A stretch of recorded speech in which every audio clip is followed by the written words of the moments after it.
operate. We have Catherine Madden here today with visual thinking and storytelling. I'm very excited to have her. It's a bit of a switch from the way that we focus on coding and we focus on the data side of things, and we had one on deep learning before. These very complicated tools, and if you've ever built data visualizations before, there's a real artistic side to it in order to have the data and the information communicate well. And I think you're in for a treat. Did everybody get cards? Well, I mean, If not, we can pass out. yeah, we're going to pass out some. So this is actually the first interactive DataViz event. Catherine will be going through it in more detail. I want to give a shout out to Melanie Feliciano. She couldn't present today, but she was integral in the development of this event. So people here, you've met me, John Schwabish, Kathleen, and Anthony Clark. Anthony, did you make it here today late? No, he's not here. So he got called away on something. Before I ask my question, I'll introduce John Caulfield from Deep Learning Analytics. And so we have a bit of an experiment going. We want to build an infrastructure for data community so that way these events can keep getting better and better. And one of them is being able to get survey information. So he's going to take a picture to begin with that is with everybody just looking and no hands. No hands. And now I'm going to ask the question, who here has heard of Data Community DC? Please raise your hand and hold it up there so that way we can collect the data. All right. Okay, there we go. Are we on? Right, well, so you've been to the event from about a year and a half ago, right? Or because he presented on Cats versus Dogs, the state of deep learning analytics. Well, he did give that talk, but because I guess lots of people know about the cat not cat thing. Anyway, that is going to be part of a deep learning algorithm that can recognize how many hands were raised, so that way you have just a DC2 app and it automatically gathers that information, which then can be used for sponsorship and just understanding everybody that comes to our events. We have 8 programs now total, Data Science DC, Women Data Science DC. If anybody would like to help them with a logo, please. I'd love to hear from you. And actually, frankly, if anybody would like to help data innovation with a logo, or data education with a logo, they probably won't be as kind and receptive as Women Data Science DC to my prodding them, but nonetheless. Anyway, so then there's DataViz, Statistical Programming DC, Data Wranglers, and DC Night Owls has rebranded itself to Digital Nomads. Anybody here know what a digital nomad is? Oh, I gotta take this data. Well, there's no hands, so. in the back. So, digital nomads are roughly people who have excelled in this gig economy where you can take your work wherever it is that you're going. You're a mobile office. You work from wherever it is that you are. Everything is remote, and you go from place to place to place, meeting other interesting people that also call themselves nomads. Anybody here ever go to a Night Owls event? There's some hands, right? So now basically it's Night Owls. It's all right. There's only like 3. Yeah. It's still important. Put your hands back up. Less hands now. I love the enthusiasm. It's keeping me on point. It's basically Night Owls moved over to the day and having brunch and hacks, so you get a big spread of food and maybe a little beer. And so other ways to get involved: being speaker, teach a class, organizing the events like this, sponsorship, web apps, which we'll talk about in a second, blogging, of course, always looking for bloggers, cross promotion ideas. Which gets into this, and so let's see if this quickly. We have a new toy, right? I'll be holding a workshop on this probably next month, just because I can get very good attendance in the next week. So the whole idea is that there are lots of places that data community has had events over the years, and we always end up bugging each other. Hey, we need an event next month. Do you know where we can go and have that event? Right? So we took the Google spreadsheet. Right, so we're importing Google spreadsheets, and if everybody's ever dealt with the Google API before, it's built in the button. So this is using JSON key in order to bring that information in, and it's overlaying SVGs on a Google Maps and using D3. And it has some basic information up here for you, like what's the capacity of the space, do they allow for food, are they a sponsor or not, do they have security at the front door, do they provide you with Wi-Fi, which you would think is just universal, but it's not. Do they have networking space outside? This place obviously does. Some places really don't have great space. And who you should contact, and most importantly, would you like to sponsor data communities? So workshop on how to build this will be happening next month. Look for that announcement. Go back to, hopefully this works. If you have a project like that that you'd like to teach, please come talk to me. And who here got the, I had to cull the list and please un-RSVP. Everybody remember getting that? All right, so I started building a algorithm that ranked all members here. And what's funny is Joe Santoro back there has been signing up to my events for 3 years, and I think this is the first time I saw him here. So hi, Joe. There's some very interesting side effects of telling people you're on the wait list now. So it's not just unlike data that normally is just in the spreadsheet. This is data that's fighting back, and it's manifested in Joe Santoro back there.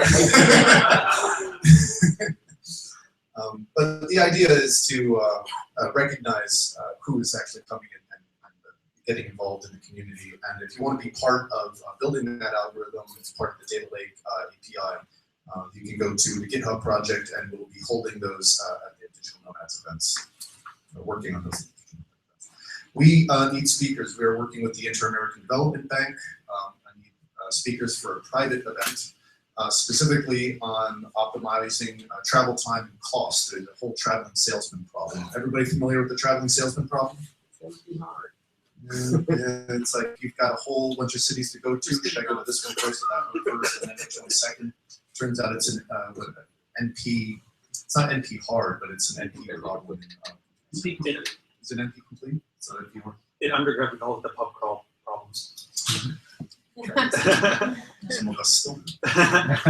So if you have expertise in that and you're interested in consulting or just receiving a speaking fee, please come talk to me. And thank you to our sponsors, of course, Chief. This is a wonderful space.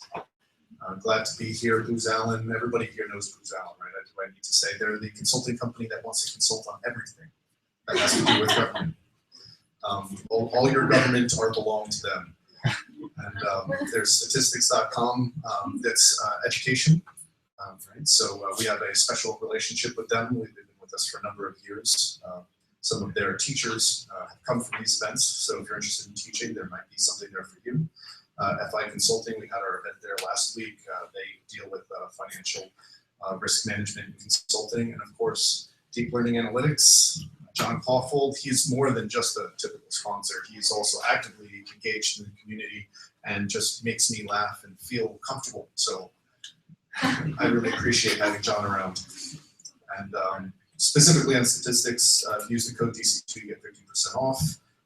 And Casey, if you'd like to say anything about Chief, I know you're looking for Python and Django developers. Well, not personally, but Chief is. You represent Chief, right? Or Scott, you. So thank you everybody for coming tonight. This is a really great turnout. We had 300, and we panicked, and we're like, hey, we can do it. Looks like we have nearly 150 or so. Oh, sorry, I should be shouting. Thank you for the feedback. That's great. So we're hiring 2 Python developers. Both are Django related. Is Jennifer here? Can you give more specifics? Well, if you're interested, you know someone that's interested, there was a table out front that had all of the information, and the information is also on our website. So that's all I have to say about that. That's great. Cool. Thanks. Oh, I have Scott's and I business cards are on the back table too. If you want to meet up and you're interested in hosting the space or some sort of hack night or something, we're going to open the fire hose in 2016. So contact me and we'll try to do something else. Thank you. And if you're a web developer and you want to have a digital nomads event here at this space, come tell Scott about how awesome we are and how he should host us during the day. Anybody here like to say anything? Anything that you'd like to announce? John, please. Hi there, my name's John Kay, and I run a company called Deep Learning Analytics. That's because we're Microphone.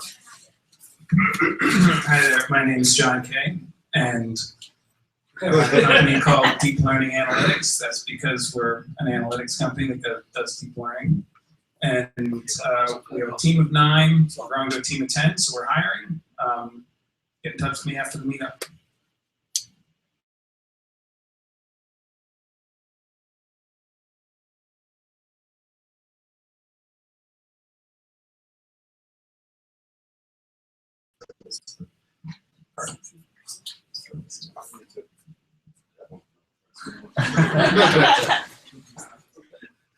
And of course, we already have beer here, so the drinks is here. And without further ado, I'd like to introduce Catherine Madden of Catherine Madden LLC.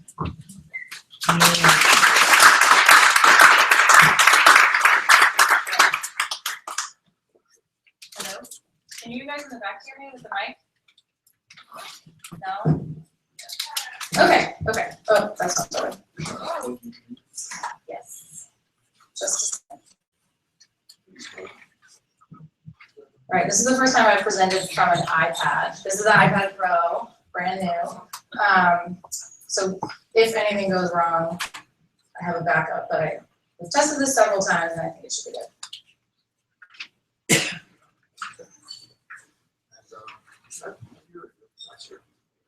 Yes, my beer. Feel free to get up at any point if you want another beer. I will be offended. And I will take a sip on occasion from mine. I was looking to take one from mine. Okay, so I'm Catherine Madden of Catherine Madden LLC. I was formerly Catherine Madden of Deloitte Consulting. I left in September this year. If you want to get in touch with me or follow me online, this is my information. I'm at CatMule on Twitter and Instagram and Pinterest, which I talk about later. Cat Mule comes from my maiden name. It doesn't really make a lot of sense now, but I'm just going to keep it. My website, catherinemadden.com, has a post on my blog that has all of the references and links about what I'm going to share with you today. So if you want to look more into a book or a website that I talk about, everything is hyperlinked there, and it's all in one place with the pictures that I'm going to talk about. So you've got that if you want to go look for it. And a little bit about tonight. We've got networking, sharing, group participating. The structure is sort of broken up. We did arrivals. We're in the intro section right now. I'll show you a little bit how I use this app. So we're right here. And we're going to move into an activity in a second. And then I'm going to share 5 things that I thought were interesting that I've observed in the world of visual thinking, visual storytelling, and data visualization as it pertains to an audience like you guys here who are probably a little bit more technically skilled than who I'm used to talking to. So then we'll do Q&A and hang out a little longer, but I'm hoping to make it a little bit more interactive throughout. And if you guys have questions, feel free to stop me. I'll probably talk really fast because I've done this in practice and it was way longer than I wanted it to be. But first off, where are people coming from? Like, who here is doing data visualization like in their job every day? Show of hands. Okay, so not a ton of people, but are most of you aren't like, just find it interesting? Nodding, raise your hand, yeah. Okay. Yeah, who doesn't find it interesting? It's really cool. Yeah, yeah. A picture speaks 1,000 words. Like if you're here, you get it. So are there mostly technical people? Who's a data scientist? Okay. Any developers? Okay. And any designers? Yay, good turnout. So you guys know the struggle. Okay.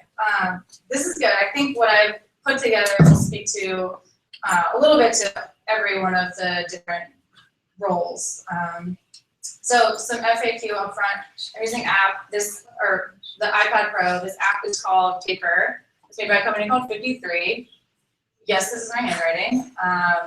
I don't work for 53, but we partnered on a couple things. You may have seen, if you've seen me on Twitter, we did a Skillshare class together, And no, I don't get paid for it. I just really believe in it. It's an app that's changed my direction in my career, and I'm going to keep using it, and I hope to bring it to other people as well. All right, so a little bit more about me.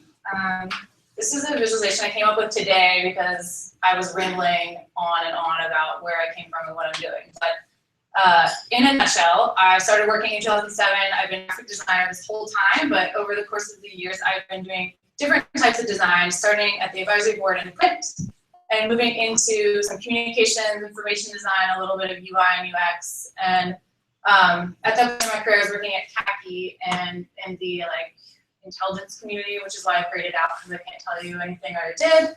Can't show you anything either. But then I joined Deloitte in 2012 in the consulting business, and I started to do a lot of data visualization, but I learned that also designing conversations, visualizing conversations was really valuable, and I did tons of interactive dashboards.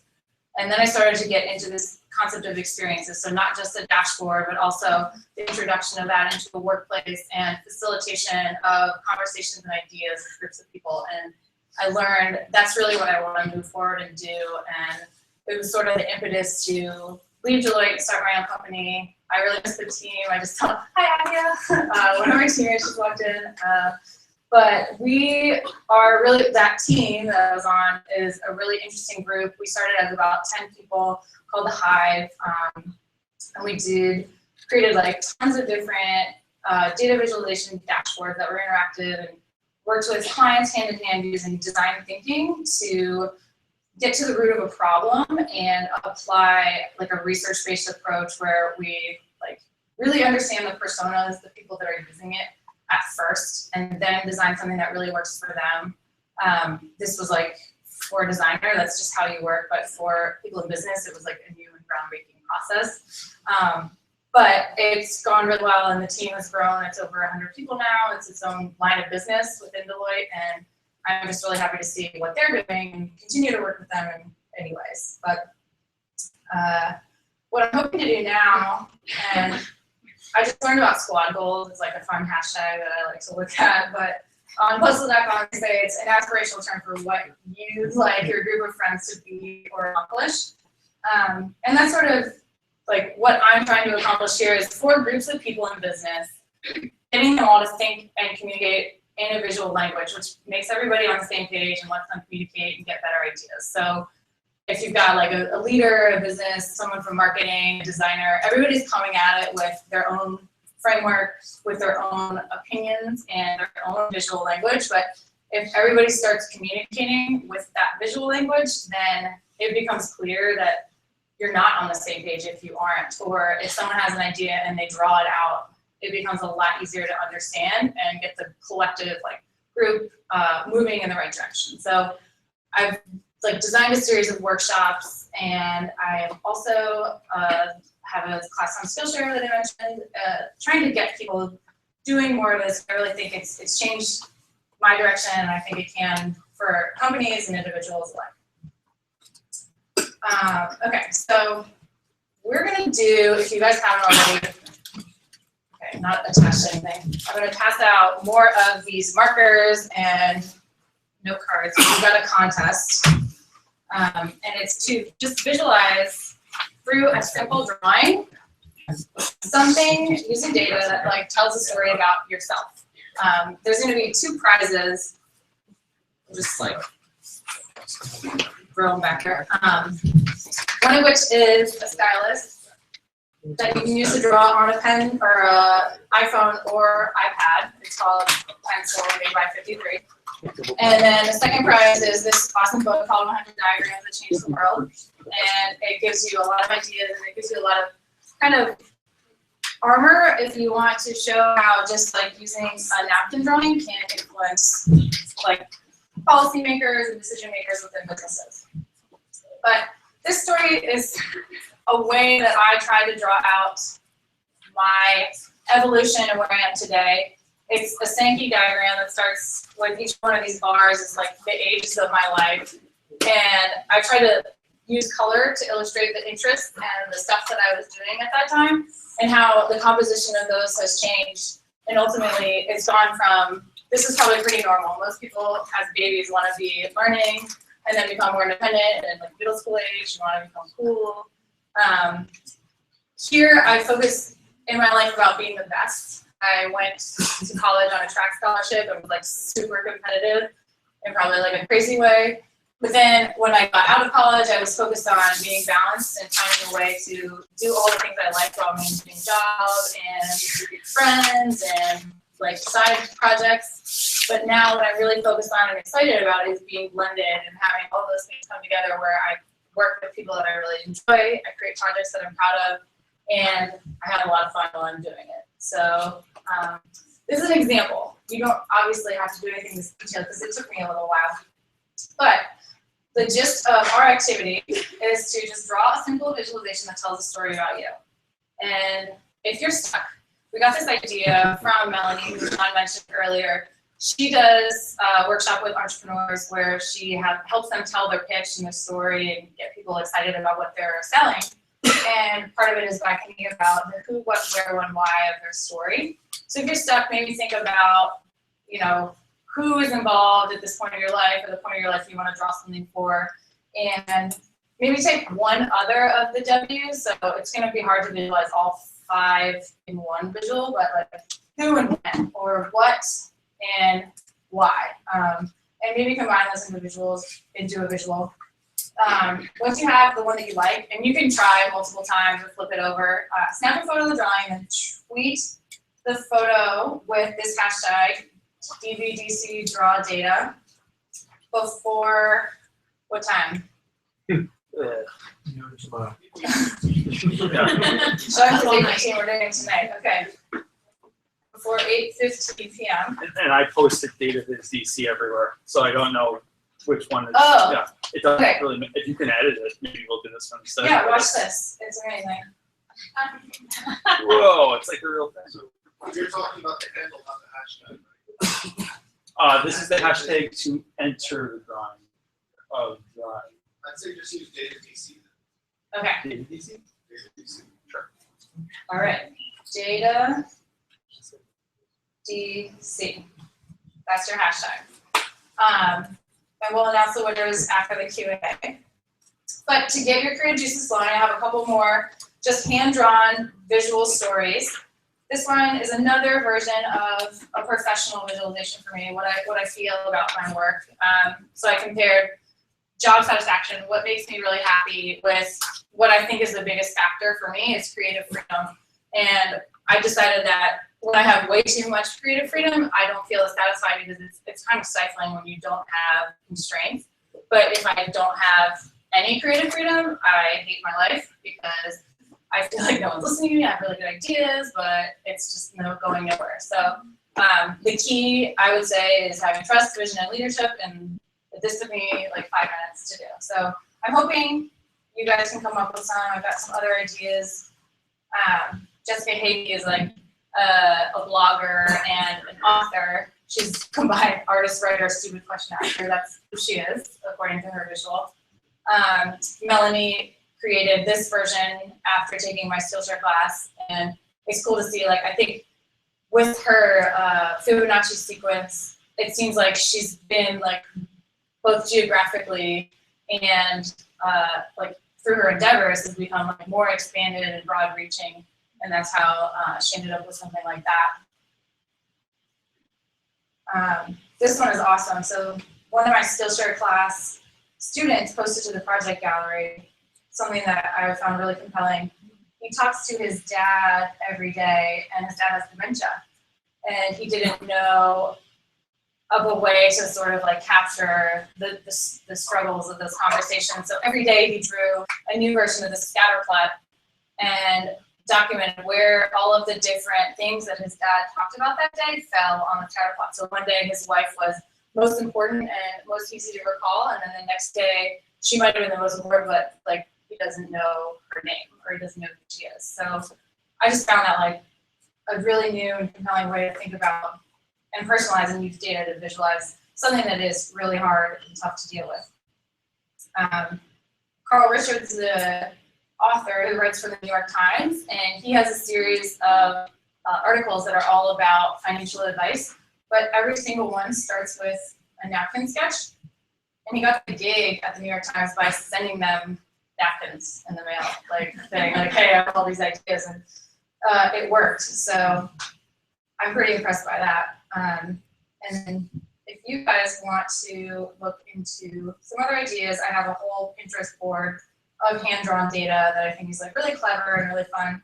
A lot of these people are doing it without the DataViz background, and I think that's to their benefit because they don't like think about all the rules that they know or the things that possibilities that they have. So if you have like really good experience, you have great ideas, like maybe just try and dial that back for this activity and make it like really simple and fun.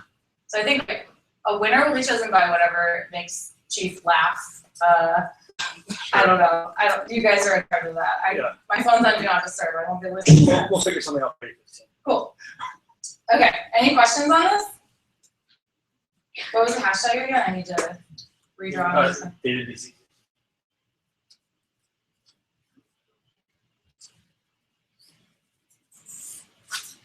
I hope you guys all do it. 8:15. What time is it now? Cool. So you have plenty of time. Feel free to keep drawing as I'm talking or something, like if you get an idea. I'm sure there's more index cards out there, so get up and grab one if you need it. Any questions so far? I'm used to doing like workshops where I put all of the hard part on the people in the room and I don't like stand up and talk, so this is new for me. All right. So next part of the talk is just 5 things from Cat Mule, and Cat Mule. I got the idea because I have so many things that I'm thinking and reading and want to share, especially with the community that's really into data visualization. Since I left Deloitte, I found myself, I have a lot of time to like read stuff on the internet, but no one else has seen these things. So what I started to do was send out a newsletter every week with 5 things that I've seen online that I think are either interesting or fun or thought-provoking that would be good to share with my small community of followers. So I thought the same thing would work well for this format. Lists are really easy, you don't have to tie them together. But as I started working on it, I learned they do tie together really well. So for each one of these things, I want to tell you what it is, why I'm sharing it with you, what can you do or should you be doing about it, and give you some resources for where you can learn more. And all of those are linked on the blog post that I mentioned earlier. So from the ubiquity of design thinking, that's the first thing. Talk about the spectrum of visualization, the dogmatism in the world of DataViz, then this like buzzword of data driving insights, you guys may have heard that around, and then tools that can empower you. So let's get started. Okay, so who has used design thinking in their work? Show of hands. That's actually pretty good. Okay. Keep them up for the picture. Users of design thinking. Cool. Okay, so for those of you who aren't familiar with it, it's this process for problem solving where you use empathy, you do research on the users, and you understand them, and you define the problem clearly before you go into the process of creating the potential design and prototyping and testing it. Which, like I mentioned as a designer, it was shocking to me that this wasn't how everybody does. But I guess it makes sense if you're like designing aerospace engine, it could get really expensive to do something like that. But what I want to share with you about it, and the New York Times just posted an article that IBM is hiring, I think like 2,000 designers this year to kind of like infiltrate their workforce and get everybody to think more creatively and be more visual. And this is happening in a lot of places. It's a big part of the team that I recently left at Deloitte. We do tons of design thinking because it works. And people are really happy with the end product when you put them at the center of it and they're a part of giving you the feedback and telling you what's going to be good for them. So the key to design thinking is really in this upfront work. And you might be in a project that's like already what you might think is too far along, but it's still not too late to go back and do some research on the users and get them involved and make sure everybody who's on the project is clear on the vision. So I'm just comparing here in this visual, like the design thinking process versus the UX process. They're very similar. There's just like business insight, user insight, vision definition. There's called different things, but there's this like iterative design, develop, measure, test, go back and forth between all of these steps. And it works really well. So if you haven't tried it, there's some things you can try to do or make sure that you're doing if you are using design thinking. And the first thing is to get everybody on the project to just agree on the goals. Like, what are we doing? There was a time this summer I was asked to attend a workshop with Deloitte and a company that we had hired to create a website for us that like visualized tons of data. And they were a bunch of researchers who had grand ideas and cool writing, the stuff that you read on like Deloitte.com, like the top 10 trends in technology. And then the developers who were MIT grads that are like geniuses and really excited about building like custom APIs for developers to build in like, I don't even know what. But they were not on the same page, and they had been 6 months into the project, and they still hadn't come to an agreement about like what the first launch of this website would be and look like and offer and provide to people. So after sitting in the room for like 15 minutes, that became clear to me, and I worked them through this exercise where we had everyone in the room write down the project goals as they thought they were, put them on the wall, and then had a like 15-minute discussion about which one we agree on. And we wrote it down, and that was our driver throughout the day. We kept referring back to it, and it's still in the offices where they're still creating this website. And then we listed all the potential users who might be using the tool or the website. And once we did that, we grouped them into categories like media, developers, researchers, students, parents. And then we put them on this matrix of influence, and this influence is referring back to how well these people can influence our project goals. So it's not like how important this person is as a user, but are they going to help us get page views or embeds or whatever the KPIs that you've listed are. And then the second axis is data savvy, and that's talking about, are they familiar with using interactive interfaces, or do they really just want like a picture because they don't feel comfortable like diving into the data and figuring out how you got to your conclusions. And those are really important considerations when you're working with a broad group of users, because you might need to design things in a way that meets them in the middle, or two separate things if both of those groups are going to be really influential for you. Just one visual framework that you could try if you want to give it a shot. And for how do I learn more, these are the big articles that were just recently posted. Harvard Business Review wrote like a whole edition on design thinking in September. It's pretty interesting. But I think I would recommend Creative Confidence as the book to go out and get if you want to learn more. It gives you like a lot of strategies for how to bring this into your workplace as an individual, and then like kind of infiltrate your team with this way of thinking. Okay, so visualization spectrum. This quote I got from Andy Cotgrave. He works for Tableau, and he has a great blog called Gravy Anecdote. And so he said, visualization is a spectrum determined by your data, your objectives, and your audience. And I iterated on this visual like 17 times before going back to my original drawing, because there's so many things you could consider, like what tools you're going to use, or what type of data, and like the structure of it, and like color and audience and format and all of these things, like the questions that I listed down here, are just like, there's so many places you could fall on the spectrum. But the way that I see it is visual analysis is like more for an analyst, someone who doesn't really know what they're going to find in the data, but they're using things like clustering or correlation analysis to see what the trends are. But once you've figured out something interesting, you have a message that you want to communicate to an audience, and you end up in the visual communication side of the spectrum. So a product I could see is like an explainer video or an infographic. But somewhere in the middle is this storytelling piece where you're giving an audience insight into the process that you used and the data that informed the findings that you want to share. So you need to do things like create some depth and focus and a narrative and bring it all into the analysis, and then pull that through to communication. And when you fall in the middle, I think you've got like maybe some interactive like New York Times articles. That's the stuff that I see that falls in the middle there. And then visual analysis like BI dashboards, or like the hardcore stuff that you see when someone's like programming in R and they've got like millions of dots in a 3D cluster.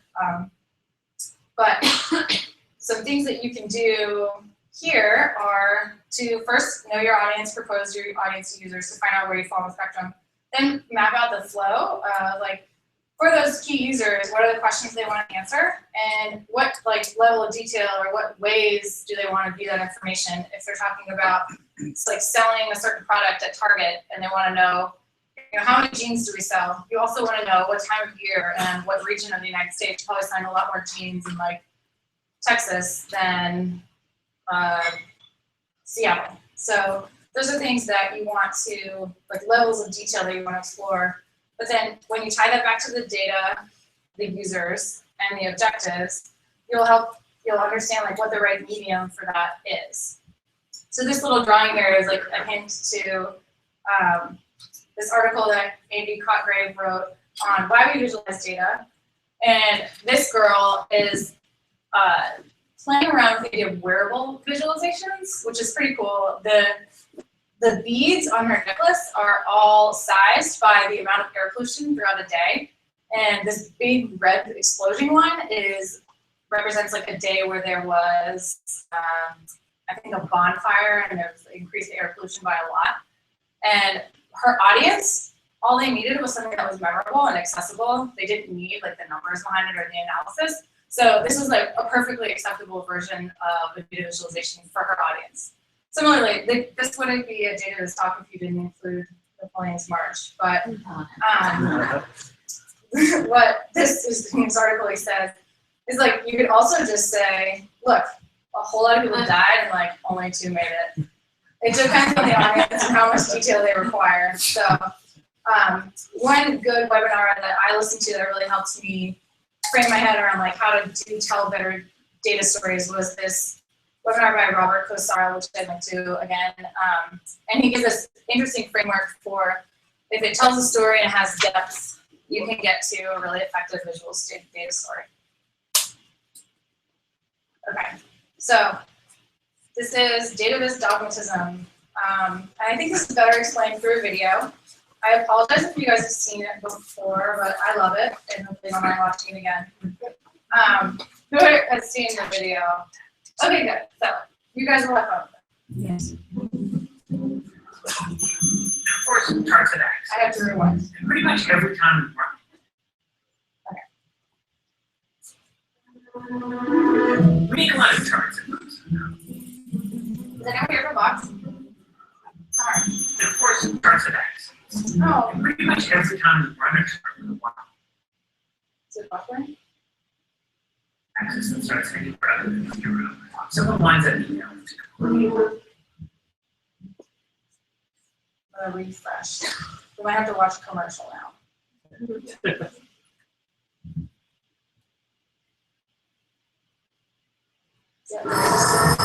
Sorry.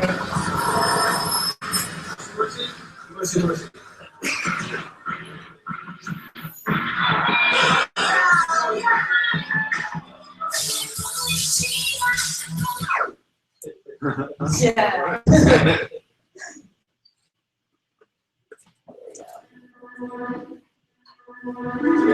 We make a lot of charts in those. Of course, charts at X. And pretty much every time we run a chart with a y-axis that starts anywhere other than 0, someone lines that email to complete. See, there's a really famous book, How to Find Statistics, and it contains a discussion of how you can create a misleading chart by messing with the y-axis. And it's definitely true, you can do this. Here's a chart from Fox News, for example. It's a total disaster. But the y-axis dogma test is taken way too far. The big problem with people who lie with statistics is that they're lying to you. It is true that misleading charts are one way of lying, but the English language is also a tool they can use for lying. And that doesn't mean we should never speak English. Sometimes you need to fiddle with the y-axis to tell a story properly. So for example, right now, the share of American adults who have down has fallen to a generation-long low. It's a really big deal. But if you chart this data with the y-axis at 0, you can't see the change at all. Narrowing the range to dramatize what we're talking about isn't lying with statistics. It's emphasizing what's relevant. The way Edward Tufte puts it is you need to use a baseline that shows the data, not the 0 point. And after all, 0 is just a number, like any other. Sometimes to make sense of the data, you need to be able to show numbers that go below 0. Halting at 0 in those cases doesn't make any sense, but extending every chart way below 0 would be crazy too. And of course, where 0 even is depends on the units you're using. If you do a chart of a person's temperature in Fahrenheit, you're likely to miss the fever if you zoom it all the way out to 0. If you redo it as a Celsius chart, it's not quite as bad. But if you switch to Kelvin and extend everything to absolute zero, the chart becomes useless. When people are really lying with charts, the main thing they're normally doing wrong is leaving out the context, not leaving out the 0. If you go back to that Fox News chart, you never know from this chart that the top marginal rating was 39.6% back in the Clinton administration, or that the Reagan administration was 50%, or that back when Eisenhower was president, it was 91%. That's great. The missing 0 was really the last of that chart's problems. The entire history of taxes in the United States. So just remember, y-axes don't lie to people. People do.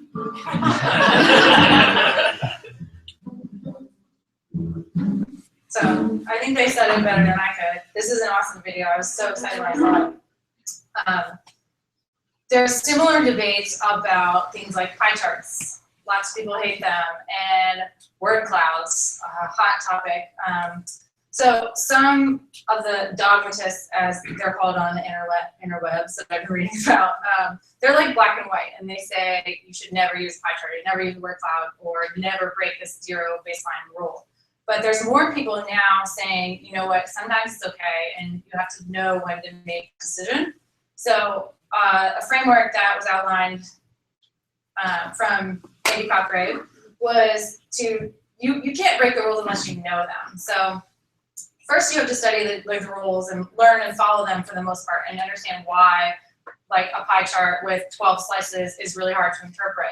But if your client says, or your users are like, you know what, there's 4 things and that's the easiest way to show the scale, or that something's 50% when the others are not, that's gonna outweigh the risk of breaking that tenet. So you have to kind of do this balance on your own and decide whether or not it makes sense. But you can't just break the rules without knowing that they exist. I think that's where like lots of people get really frustrated, and that Fox News thing was particularly offensive. So I would suggest, if you want to learn the rules and follow them, which most of you guys probably do already, the best book to start with is Visual Business Intelligence by Stephen Few. And then kind of like on the other side of the spectrum is this book called Data is Beautiful by David McCandless. And Stephen Few is like in a tizzy about this guy and his book because he thinks it's like ruining data visualization, which I don't necessarily agree with. I think it's great to have this like artistic spin on things, especially if the purpose is more for art than for function.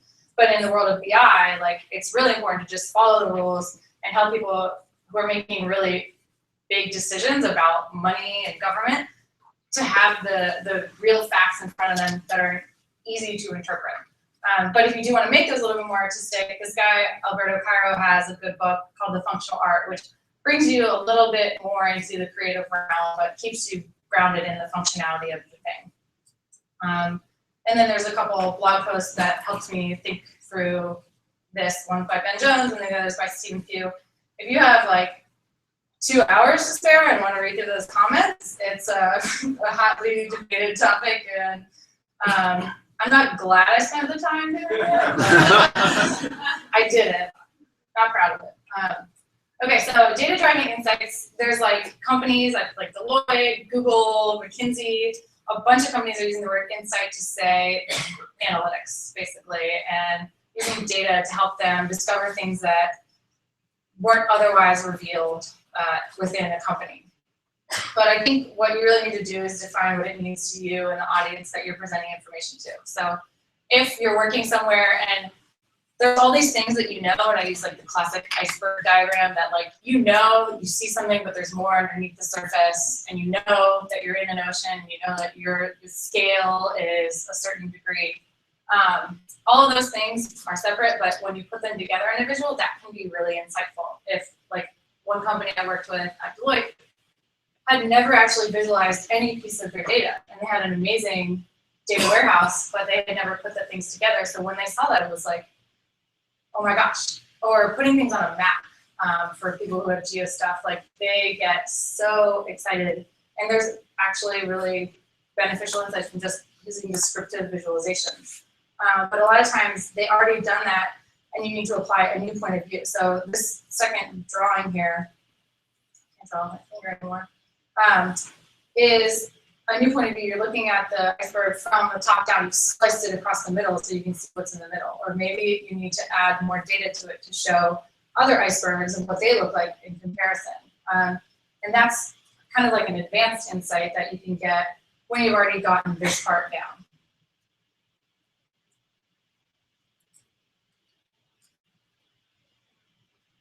I'm sure this is a reminder of myself, but I don't know what I was. I think I was supposed to erase these things. Okay, so a visual framework for this is to start with what you know. And if you put all this together and just draw them on sticky notes, and I'm going to tell you to draw before you do anything else all the time, all day.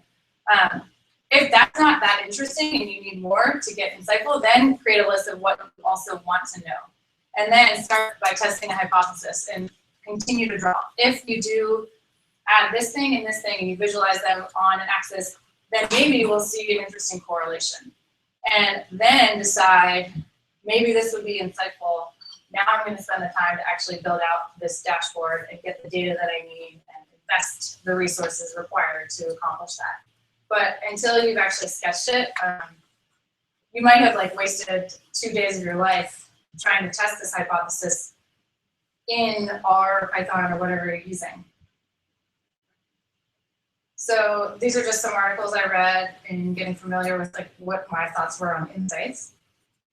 And the last thing from CatMill is using tools that empower. So this goes back to drawing a little bit, but if the only tool you have is a hammer, then you tend to see other problems with a nail. That's a pretty common saying. But this is particularly just me, because at Deloitte we have Tableau. We're like big fans of the software. I love it. But I saw a lot of people, just because they had it, forcing interactive dashboards when they were absolutely unnecessary. And because it looks cool and it's like kind of a new way of presenting information, it was really overused in my opinion. So a lot of times all you really needed was like a person with a marker on a whiteboard in front of the right people. So there's a lot of tendency to overcomplicate it just because you have a certain technology and you can use it. And in the recent, like in the past 20 years, like the number of tools that you can use has become increasingly overwhelming.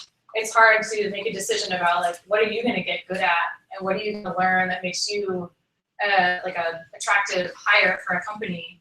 Is it going to be D3 or Python or whatever? And what I would encourage you to do, actually that's on the next slide, but find the right tool for now. And one that's right for now is accessible to your clients and to you.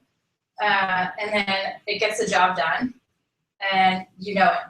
So if you have something that would really be better to use in ClickView, but you know Tableau and data is better for ClickView, like you have to figure out like, should we really change the tool that we're using?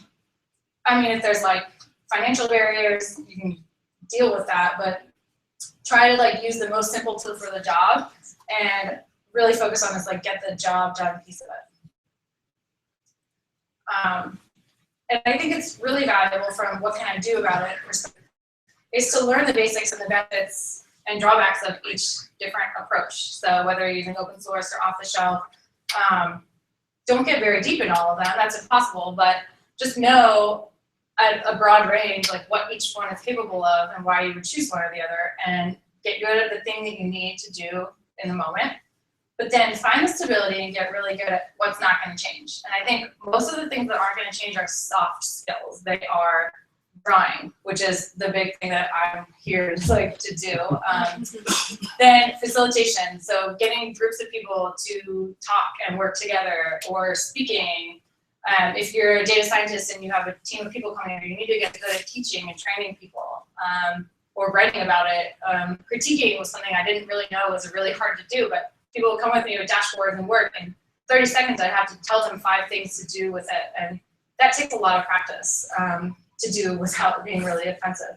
So I think like those are the things that really differentiate you as an individual and make you more powerful, and as an individual and as a team. So if there's a team of people that are all drawing something and working together visually, it's pretty magical, I'm not gonna lie, but I would just encourage you to like pick up one of these things, but also balance it with a soft skill and find any way you can do to practice and learn more about it.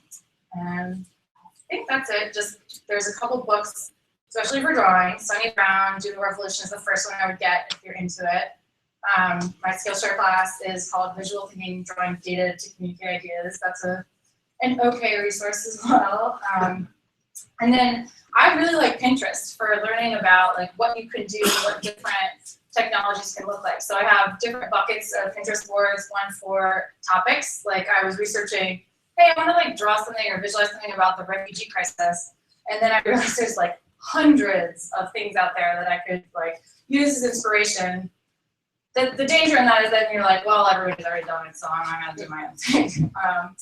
Then I also grouped some of my Pinterest boards by the tools. So I have Tableau, ClickView, D3, Google Maps and stuff. And then I have them by type. So infographics, geospatial, like stories, videos. And this is just a great visual reference for what like when you see something, you think, oh, I want to do it like that one, but it had like green and blue, but I don't remember anything else about it. Like you can always go back and scan your Pinterest boards to find what you saw that one time. All right, so that's what I've got. I think we're good on time. You guys have 15 more minutes to post your picture, am I right? Okay, so do you have any questions? I hope so. Cool. Sure, hold on. So I work for a data visualization focused graphic design firm, and one thing we do a lot of is working with clients through the process of building online data visualization. So wireframing a microsite and then doing the whole design, mock-up process and development. And I'm wondering if you have thoughts on the visual facilitation specifically and how to use visuals in the whiteboarding, sketching out different option space. Okay. Yeah, so that's like the bulk of what I was doing with Deloitte through like the second 2 years I was on the Studio team, because it can be really, really powerful. So if you haven't done it before, I think the really scary part is drawing in front of a group of people. But I will tell you, even if your drawings suck, like people will respect you and be impressed by the effort that you're putting into it, and you're gonna look good, I promise. You might wanna work on handwriting and penmanship, but it's like, another way to do it if you're not comfortable drawing is to have a couple of different pre-drawn options on sticky notes. Sticky notes are great because you can move them around, and if you had like a pie chart and a tree map, and those are things that you think, based on the research in preparation for this conversation, would be good. You can move them around and create a wireframe just with sticky notes.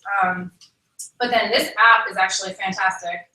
And I can show you just like, I can create a wireframe in 5 seconds using paper. Like here's my container. I know that we want to talk about the initial bar chart, and then we want to see how this has changed over time. And we want to have a donut chart, just full of those, and then a map. Oh God, don't draw But like you see a wireframe in like 2 seconds, and the cool part about this is you can duplicate the sheet, you can grab things and move them around, and you don't waste any time. There's no like schlep factor of having like pieces of paper or whiteboard. So this is really like the way that I see things going, and it's going to enable some virtual conversations too. But hopefully that's helpful.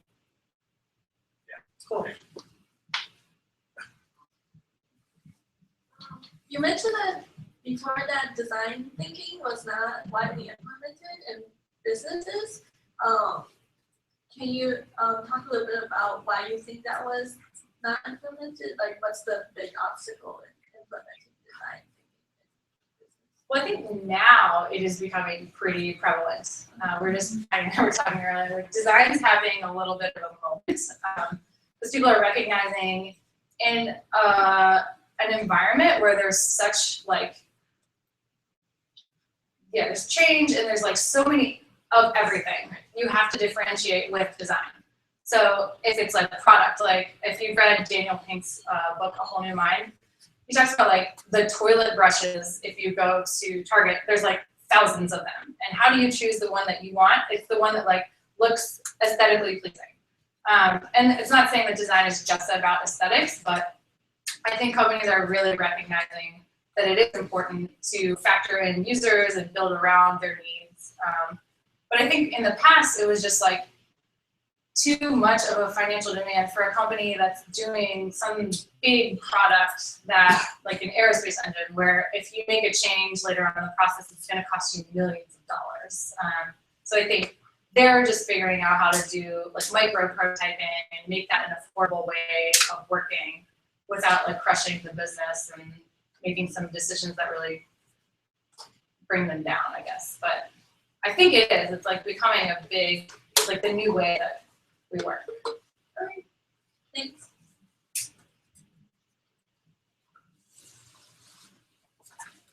Casey, just throw it. Just talk to them now. Yeah. So, Okay.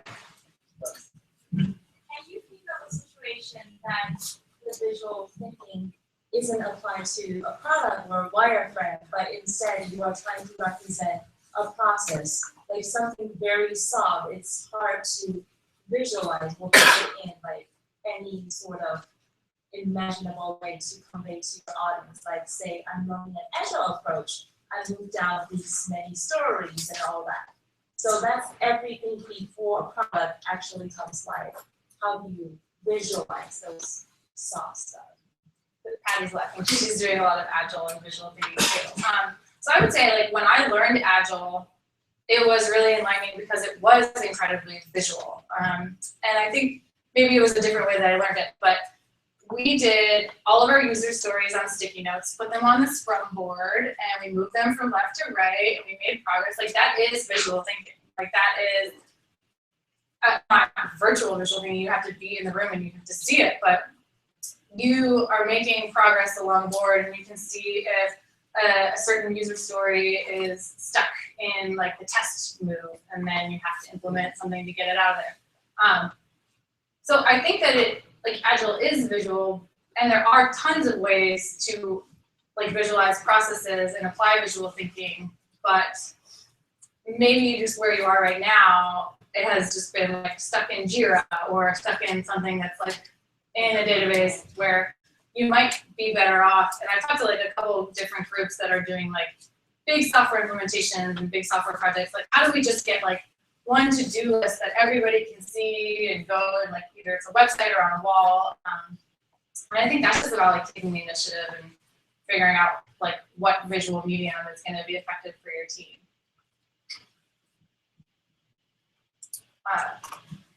Sean. So, I thought it was amazing. I'm not here for technical reasons, and I know I've had a conversation with you because I'm actually on the transformation team for a big company that's just starting to do that. We just had a team, an Agile team, throw out Jira. It's an enterprise project for 65,000 people, and they threw it out, and they have a wall, and they did everything visual, and they're they said this is simpler. We can do this. Yeah, so that's technical, but you also showed something on there, and that's why I'm here, because I'm about transformation and change. And if anyone knows Roger Martin, who also knows people on IDEO, but he wrote a book called The Opposable Mind, which is about integrated thinking. And you demonstrated with your visuals how you bring what he speaks to, which is you bring people. We all have different mindsets. We come with a frame of reference when we are trying to. We come into a room and deal with something. So what you have, I'm looking at for problem solving and change, and nothing to do with, the technical side of things. But you already showed it, which was how you took people who are over here and they do their picture, and then they're over here and they understand it. So yeah, that's really the essence of what he's done. Those are my squad goals. There you go. Yeah. Yeah, that one right there. Yeah. Using visual language. Yeah. Pretty amazing. Everybody has their own too. Like marketers love maps. They want to know everything by MSA, and that's the only way they can think of it. But then as a designer, you're like, well, what if we showed it away from a map? Because they have really limited utility, in my opinion, once you've like seen the hot spots and stuff. Anyone else? Oh.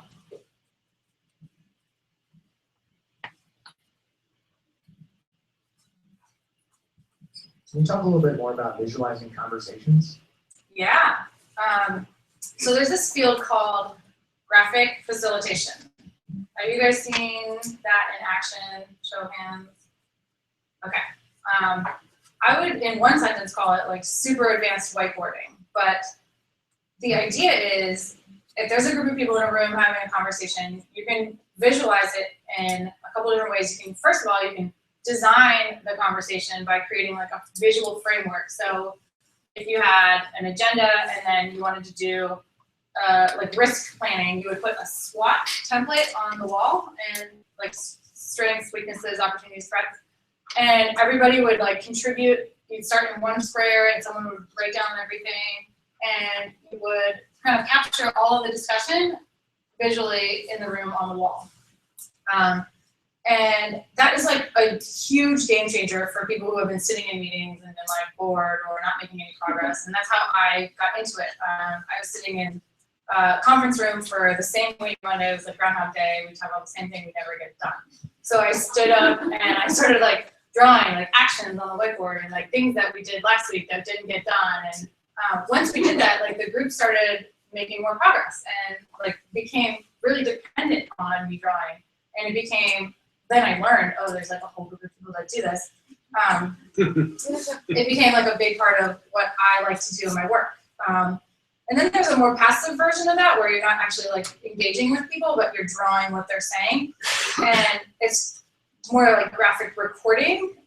And what I like to do is called sketch notes, where like I'll go to a conference and I'll listen to a keynote speaker and I'll draw the content on a page. So this is like an example of that. Dan Rome is one of the authors that I mentioned. He spoke at a conference I went to this summer and talked about the power of visuals and how they can really like change the way that we work and the way the world works. And this is my visual interpretation of that. So this is a visualization of a conversation. It was really like a speech, not a conversation, but you can see how like this one in this journal is more of a conversation with a panel discussion. So there's like less direction with it, but what I captured was what I thought was the most like important key points from what people were saying. I'm off this real quick. Paper rewinds as a history. Would you be able to show us really quickly, like in 5 seconds, beginning to front? I'm interested to see your process. Oh, so it only rewinds until you like leave that page. Okay. Okay. I recorded myself on a video. Okay. So he asked if you can see my process for doing sketch notes, and like through hitting play, basically like rewinding what I did. And I'm working on a video to post on my YouTube page that shows exactly that. And my next Skillshare class is going to be on how to do sketch notes, either on real paper or paper for people that don't have an iPad. So I'm excited about that. I think I'm going to film it next week. What's the hashtag again? Oh, good question. Let's go back to that. Oh, the one for DataVizDC. Hashtag DataVizDC. 3 minutes. Thank you. Yeah. So do you have any advice for real-time sketchnoting? William has advice for real-time sketchnoting.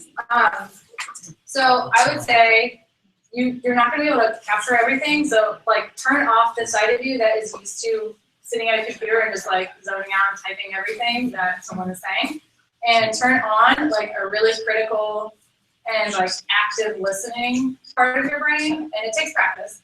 But if somebody says something like, I'm going to talk about 5 things, then you know immediately like there's going to be 5 things shared. If that's not given to you, or you haven't like don't have the materials in advance to know what they're going to share, the best way to work is start from the center and go out, because then you can just fill in space as it's available.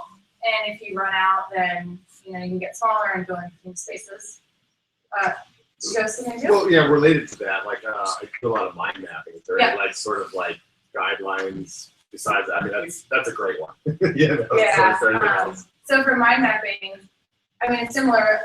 I love this app for mind mapping because you can really just like tap something and move it around and blow it out into like new ideas and then create a new page if you want to go into depth on one of those different tendrils.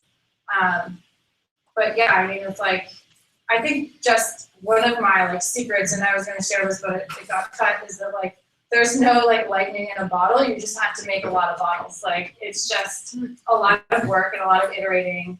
But like for live stuff, it's just making sure that you have the space that you need to fill in.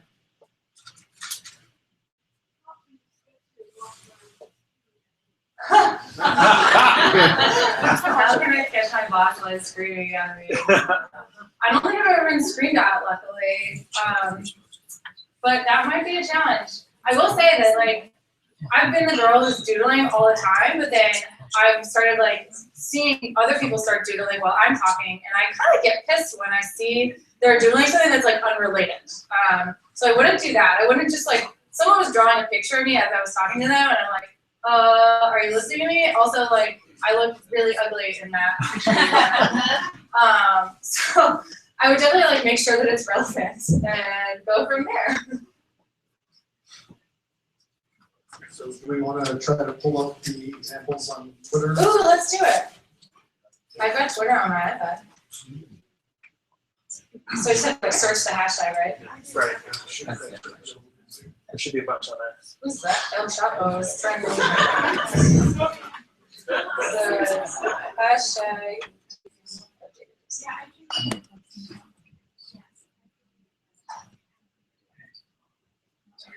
Oh, this is exciting. This is fun. Okay, so should I just put on media? Let's just go through an order, right? And I guess we'll just have a show of hands or clapping or something like that to see who ends up winning what. Maybe show them all first, and then we'll go back through it again. Okay. All right. It's all I very want to make official. sure that we actually show them also. Yeah. Okay. Oh, this is great. Maybe the person could do a quick. Yeah, like. Do you want to stand up and talk? You don't 10-second have description. to. It's up to you. Or would you like to? I think that the person who's right there judging on the picture. You don't have to share if you don't want. Right. Okay. So the x-axis is my age, and then the y-axis is interest level, and then judging by the shape that I drew, then you can see what my interest levels were at that age. You're a good person. You care about your family a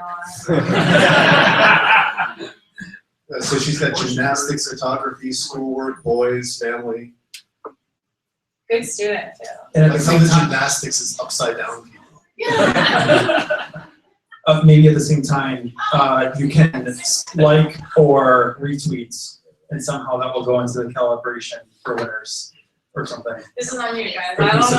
support. We're figuring out the formula as we go. Yeah, we'll go on likes for things too. All right, who's this? That's me. Cool.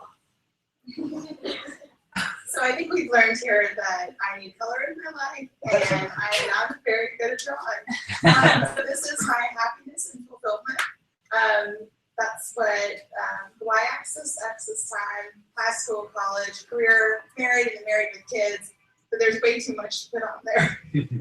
So you can see high school, I was all right. And apparently I wore high heels. What? Yeah, that's right. And dresses every day. Yeah. And so it just as I went through, and now I'm married, I've got 2 awesome kids, and it just makes life better, and I'm doing things I love like doing this. So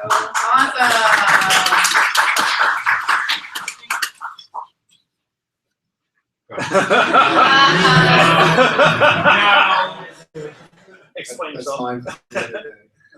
Ooh, someone used paper. Was that the rules? Here? That's fine. That's totally okay. I heard, yeah.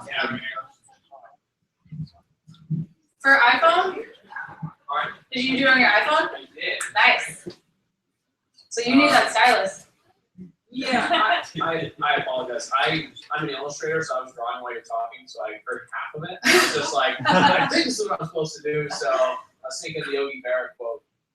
It's like 5% mental, but I was like, I like coffee. And the other half is definitely coffee. 5% plus a half. Yeah, I love it. Yogi Berra.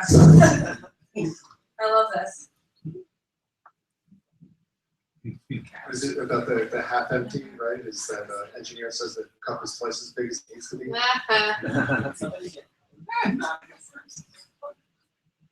Love the nail polish. Who is this? Oh, Yay! oh, back there? No way. Number of fucks given.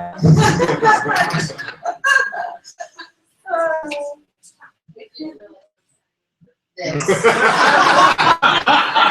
So, I'm not really good at drawing. Obviously, my apprenticeship path has not changed in almost 30 years. I decided to plot the things that are most important to me over time by age and number of fucks given. So, you don't see at 15, I was not at my best. My mother would absolutely vouch that, but my love for cats and jimmies, which are the sprinkles that go on top of your ice cream, if you're not from Pennsylvania, I adored, and also about 2 years ago, I discovered a love of celery.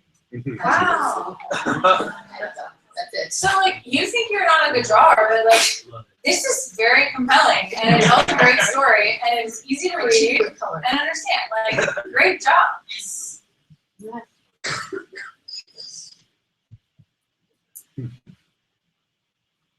And who do we have? I like this one. It's hard to tell where you are. Hi. So this is my Edgeworth box. I try to visualize my age and the happiness level and learning level and my success level the way I think. So right now, actually, so when I was in middle school, I was kind of happy and learning some. And then when I was about 20, 25, college, I was learning a lot, kind of learning and happiness was a lot more. I actually lived it less because I was working and going to school a lot. And when I was working for Johns Hopkins Medicine, happiness levels were up because I was doing a lot of like physical activities and being able to do a lot of things while I was learning a lot. I'm working for Deloitte right now. And I think I'm learning tons, and I think working towards success and successful. But happiness level, like I think I should be more balanced. Yeah, you gotta find a balance. So that's my balance. This is great. Thank you. Everyone puts their careers at their top because of the current employment. Yeah. As they publish this to them. Roller coaster career. Weird correlation. And who's this? Hi, it's just a timeline, and I'm afraid I'm a beginner at all DataViz things, so my drawing is terrible. But I did it just by peaks and valleys in my career, and when I looked at those, I realized it was a roller coaster, so it became a roller coaster. So it's just sort of a imagery overlaid on a timeline. I'm really happy to see most people are going upwards in their trajectory and like happiness and interests and stuff. This is cool. Yeah. Iconography. Dogs. I love dogs. If Natalie's not. Oh, hey, Natalie. Hi. So I think we can tell who did not win this contest. But I did put pizza. That's a donut at the bottom. And then there's my family almost in a donut shape. Yeah, I just noticed that. So you can tell I really like that. My nice cheese and my two beautiful dogs and the camera. So yeah. Those are all things that get a lot of likes. So you might actually do pretty well. Look at that scatter That plot. looks like a data scientist made that. Yeah. Who's this? You want Daisy? A data scientist made this. Just, kind of hear everything else, thinking a lot about those things that bring joy into my life and into my work, and trying to maximize those and bring some of the things from the aspirational side over toward my high-end ability. I love that framework. This is cool. You've got theoretical math under aspiration and joy. Same level, it turns into programming and data. What's this square? Is that a unit? It's the central balance point. Okay. Travel turns into cooking, baking turns into balance. So if you're on the further end of aspiration, does that mean you want to get better at that thing? It's more and more aspirational. Okay. So you're further from being good at it. Playing guitar? Playing guitar, been really sort of playing with that for about 30 years. Almost got the chords down. But you're like a decent baker? Computer science. Yeah. Good at cooking. Okay, I love this. What You've do you gotten teach? like a lot in one thing. This is really cool. I think it's really great. Everyone's struggled with the black and white, Yeah. but you managed to really capture the whole story with limited information. Yeah, and I will say I chose to give you guys Sharpies for that reason. Like you have to just choose like a really rough and you can't go back and that's it. Like don't worry about color and making it pretty. UX designer. Kevin. We became Twitter friends. Hello. Hi. Career clarity, I think my words are covering it, but it's fun. So I'm from DC, most people aren't, they won't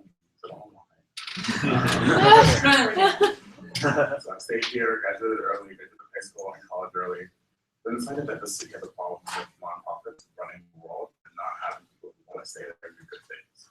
So I said, I'm going to work for nonprofits, and then started companies, people who leave their jobs and have passion, and that's where all my fun comes from. And now I'm a consultant, just for those who kind of like industries. And then I went through that since I was 12, so it's like who I can help, how I can help, and that's what it is.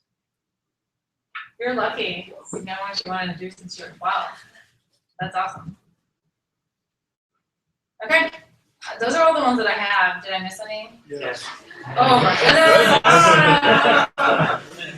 We finally have the perfect search tool. Okay, this is one that we didn't do yet. Yeah. We did that. Oh. Go to all tweets. Okay. All tweets. Thank you. Wow, there's so many. I don't think that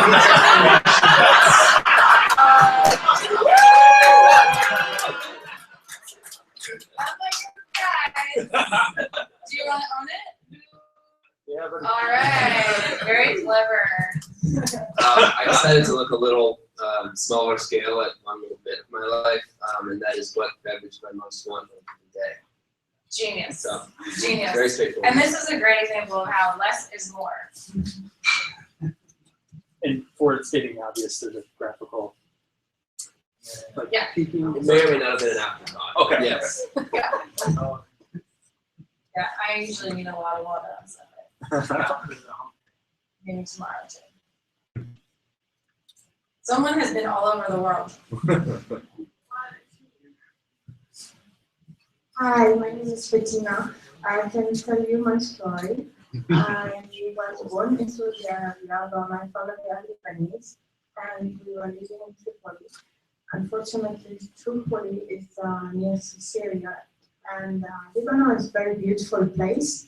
That's why I put the sea and the water, and they have all love and sun and beautiful. But unfortunately, there is lots of war. So you can see the gun is coming and shooting people. And then we have the border from Syria and Israel. And then I immigrated to Australia and I joined the Navy, and you can see the boat for the Navy. So we went to Australia, New Zealand, and we went travel the world. And then I came to the USA and I'm working in DC, and I graduated. You can see the hat and the glasses. And then after that, my mom gets sick and she died. And now I'm working with a company where my boss, she said, you do not speak English. Thing. This is an amazing life story on an index card. That's impressive.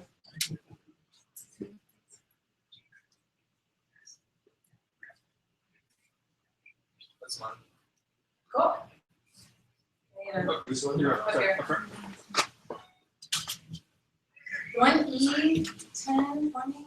So there's a lot on the graph, but for simplistic causes, the three things that lift up happiness are confidence, caffeine, and knowledge, Yeah. as well as fun, family, and freedom, opposed to frustration, doubt, and fear.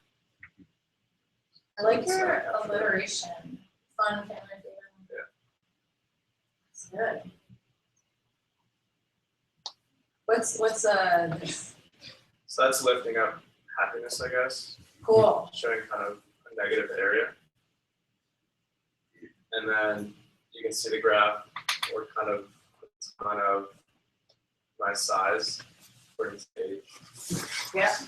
I like your like There's a balloon, evolution. there's a ball, there's a basketball. Yeah. Yeah. The balloon.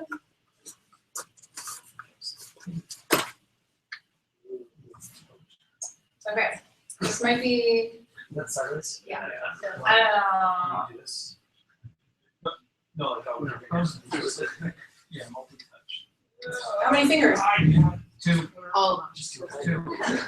No, can't. Two. It's in Twitter, so Twitter won't do it. yeah. Board games, internet things, food, work. So this is like a day. Why does food increase when workload declines?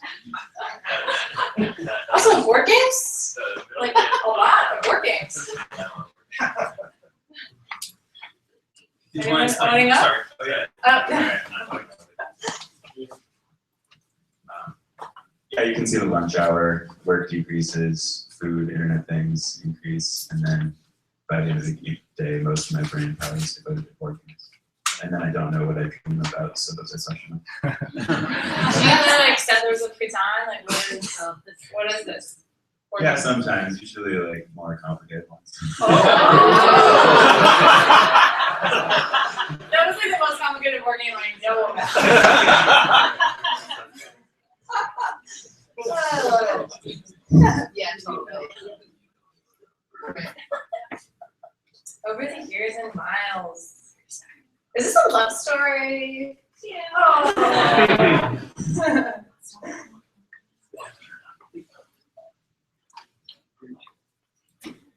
Okay, so I just got married a couple months ago, and wanted to tell the story of me and my husband and where we've lived over the years. And I also was like, oh, it would be really fun to draw a map. And it was really hard to draw a map. It's hard. I had to look up all the shapes of different continents, and still didn't do a great job of it. But so these are the different places that we have lived. The hearts are where we met. And the lines are when we were long distance, and the distances. Wow. Very precise drawing distances. You should frame this and give it to your husband. Yeah. I'll retweet it to you. Just saying. Yeah.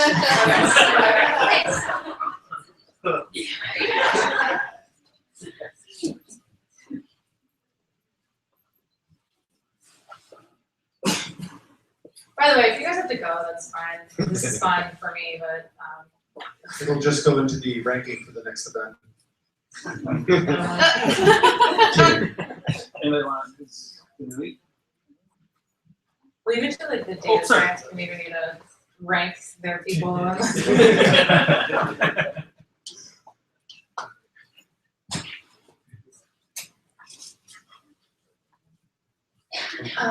So I usually try to think of my life as 24-hour day, and then figure if you divide your age by 3, it roughly corresponds to hours a day.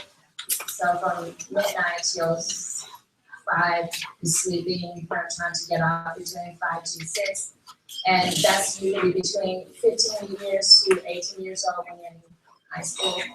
And then from 18 to 21 in college, which is the hour that you're actually preparing for the day, and then doing from 7 to 9, you're getting to work, and 9/11, and that kind of helps me visualize what I'm supposed to be doing at that particular time. That was my. That's clever. Thank you. Okay, I think we have like a lot more to go. So, Casey, I don't know what to tell you, but Maybe it was the experience itself. this was awesome. We had an idea, so you would pick out the top 5, Okay. and then you'd have a round of applause Okay. for those. And then in this next 5 minutes while you're selecting, we'll do announcements and people can make their own stuff. Okay. So yeah, Michael had an announcement, and I know people are getting antsy. Okay. So sorry if yours was in there and we were cutting you off, but I think this is the way it is. Yay, meetup announcement. Next Wednesday, Bike Hack Night in 7076 in Crystal City. It's the Transportation Techies meetup. Come join us if you're a bike nerd.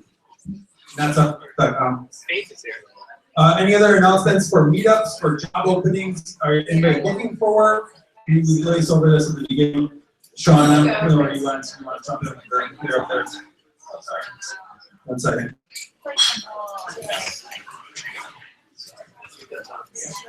So my company, we do data visualization contests. We just finished our first one. The next one will be in a few months, and it's a $1,000 grand prize. So come find me if you want to enter that, and I can send you on.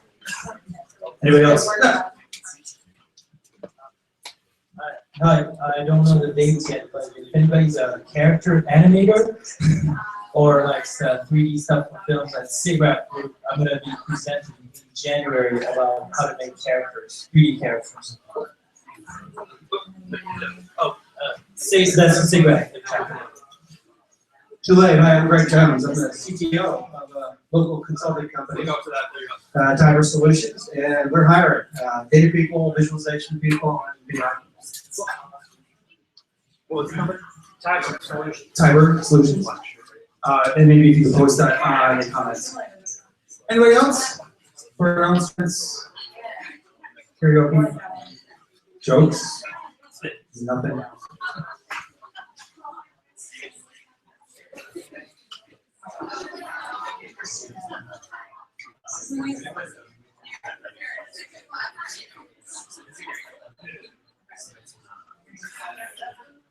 Okay, so no one's left. That's okay though. I'll choose 3, and you guys pick the winners from there. First prize gets to pick their choice. Second prize gets the second. Okay. Everybody hear that? First prize gets to choose between the book and the stylus. Second place gets the other. Can we choose the worst first? I nominate Sean's the worst one. The donut, yeah. Loser. I had to help clean up after the event. Oh, they're all so good. Thank you guys for posting these, by the way. Okay, so this is the first one.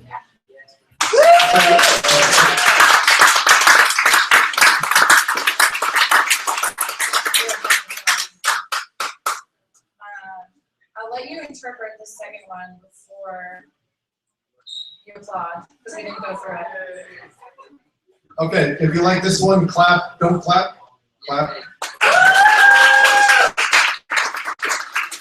It's a great strategy for using like texture instead of color. Yeah, a little bit. Yep, and then I like this one a lot, but we didn't go through it. Ready? 1, 2, 3.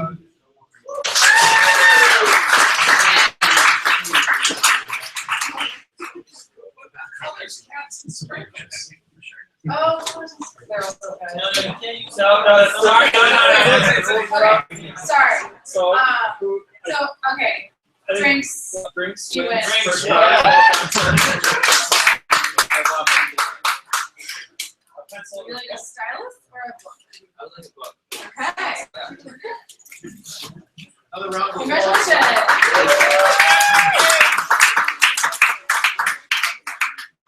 Okay, so then the second one, did you guys hear clear one? Right now it's between this one and that. Let's do it again. Okay. Okay, 2 runner up. So clap if you like this one.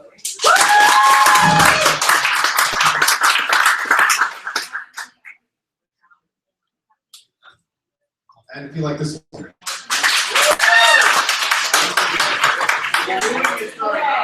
So hopefully the pie chart. Pie chart. Harvest Objective. Did the pie chart go to sleep? Oh, Come on up. you're like fabulous. All right, thanks everyone for coming. It was really fun, and I hope you guys enjoyed it. Yes. Sign up for our newsletter and follow me on.